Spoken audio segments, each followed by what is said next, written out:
रे मामा, इस वक्त पूरी दुनिया में फैजल जट का एनकाउंटर की चर्चा तेज हो गई है। शायद इतिहास में कभी ऐसा एनकाउंटर हुआ होगा। हाँ, आतंकवादियों का एनकाउंटर आर्मी करती है तो उस विषय में ऐसे एनकाउंटर देखे गए हैं, लेकिन वह टॉपिक ही अलग है। यहाँ बात है गैंगस्टर की। गैंगस्टरिज्म की दुनिया में चाहे पूरे विश्व में किसी भी देश की हिस्ट्री खंगाल के देख लो, किसी गैंगस्टर माफिया का इस तरह से एनकाउंटर कभी नहीं हुआ। और जिस तरह से इस एनकाउंटर के बाद पाकिस्तान के, पंजाब के, गुजरात की पुलिस पर सवाल उठ रहे हैं, बदनामी हो रही है, उसे देखकर तो यही लगता है कि शायद ही कभी आगे चलकर ऐसा एनकाउंटर होगा।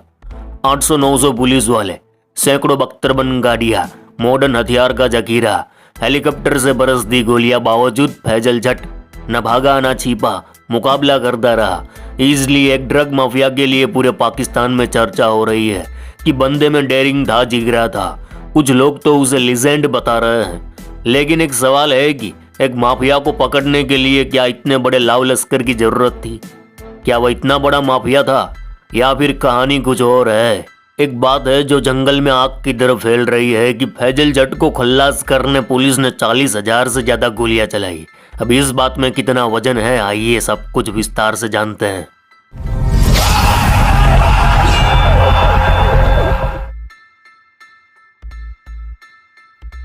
केम छो मजामा?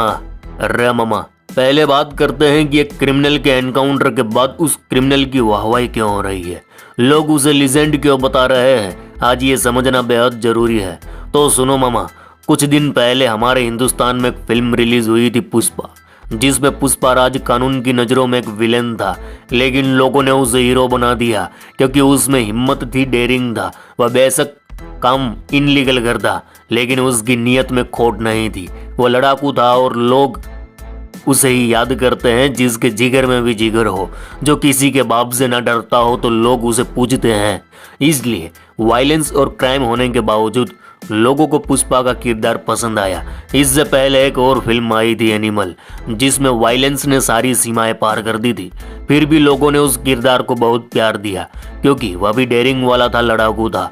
इससे एक बात तो समझ आती है कि लोग निडर और साहसिक डेयरिंग वाले किरदार को ही पसंद करते हैं। यहाँ कायरों का कोई अहमियत नहीं है, फिर वह डेयरिंग वाला क्रिमिनल ही क्यों ना हो, लोग उसकी पूजा भी करेंगे और सिर पर चढ़ाकर भी रखेंगे। फैजल जट के केस में भी ऐसा ही हुआ। सोशल मीडिया पर आपने वीडियोस देखे होंगे, फैजल के घर का एक भी कोना गोलियों के निशान के बिना नहीं मिलेगा। पुलिस का इतना बड़ा लाव लश्कर देख बड़े से बड़ा सुरमा भाग खड़ा हो, पतलून गिली हो जाए, लेकिन फैजल जट न भागा न डरा, बल्कि उसने सीना चौड़ा करके मुकाबला किया। इसलिए लोगों ने उसे हीरो बना दिया। अब सुनो मामा, आपने कभी सुना था कि पाकिस्तान के पंजाब के गुजरात जिले में हंज नाम का भी कोई गांव है? आपने तो क्या, हमने भी कभी नहीं सुना था। पाकिस्तान के इस गुजरात जिले के कुछ लोगों को भी इस एनकाउंटर के बाद पता चला होगा कि पाकिस्तान में ऐसा भी कोई गांव है जहां 18 घंटे एनकाउंटर चला। अब जिस गांव के बारे में कोई इतना नहीं जानता था, फिर फैजल हंज के बारे में भी कोई इतना नहीं जानता होगा। इस एनकाउंटर की खबर से पहले क्या आप कभी सुना था कि पाकिस्तान में कोई बड़ा ड्रग माफिया है जिसका नाम फैजल जट है? नहीं सुना होगा मामा। हम तो इंडिया से हैं, बल्कि 90% पाकिस्तानियों ने भी फैजल जट का नाम कभी नहीं सुना होगा।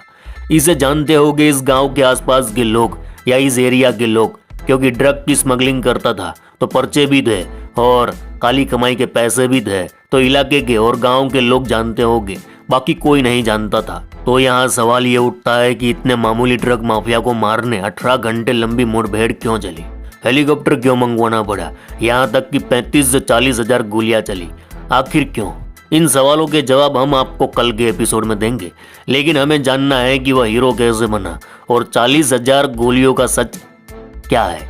क्या असल में 40,000 गोलियां चली थी? हमने जब पाकिस्तानी कुछ मीडिया रिपोर्ट की खबरें खंगाली तो वहां यानी हंज गांव में जाकर जानकारी जुटाने वाले लोगों से और इस गांव और आसपास के लोगों से कुछ बड़ी जानकारी हाथ लगी है कि इस मुठभेड़ में 4 लोग मारे गए हैं, जिसमें एक उसका भतीजा बताया जा रहा है। असल में वह 18-19 साल का लड़का फैजल हंज का भतीजा नहीं था, वह गांव के ही दूसरे परिवार का था जो फैजल जट के साथ रहता था।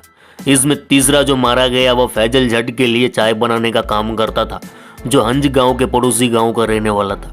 वहीं आसपास के इलाके के लोग बताते हैं कि फैजल हंज भले काम बुरे करता था, लेकिन इंसान बुरा नहीं था।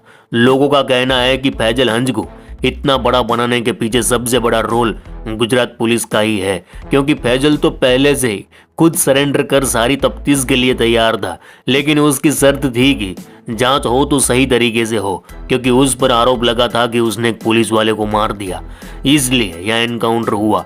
लेकिन फैजल जट का कहना था कि उसने किसी पुलिस वाले को मारना तो दूर, गोली तक नहीं चलाई।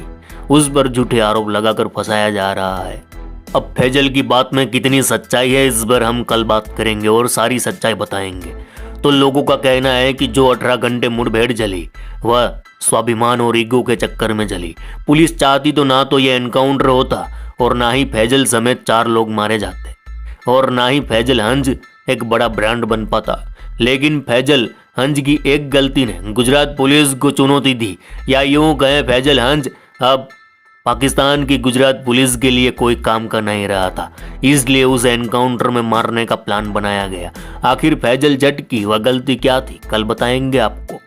तो फैजल जानता था पुलिस उसे मारना चाहती है। अब फैजल जट था, उसने भी ठान लिया अब पुलिस उसे मारना ही चाहती है तो बकरे की तरह क्यों मरे, मरेंगे तो शेर की तरह। और इसीलिए उसने 18 घंटे तक पुलिस से मुकाबला किया।